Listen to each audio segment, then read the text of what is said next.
Students say Washington Metropolitan High School has become a safe haven for DC's most vulnerable kids, like Lyric Johnson, who was held back in 8th grade. I was playing, I wasn't focused. I had got stabbed when I was fighting, and that's like the old me. This school actually helped me grow. And Nyasia Hawkins, who got pregnant as a sophomore at Anacostia High. They didn't set my maternity leave, so I couldn't go to school after I had my baby. Right before Thanksgiving, they found out the district proposed closing the school at the end of the year, citing low enrollment and a less than 40% attendance rate. I'm like, what?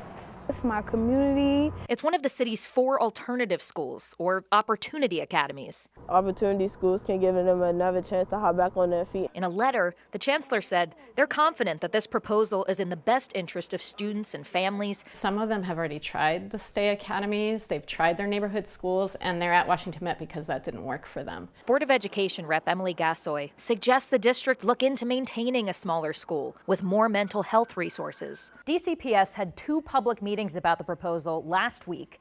93% of the people who turned in the survey said they disagreed with the closing. Now, you all have until tomorrow to give your input, with the final decision slated for the end of January.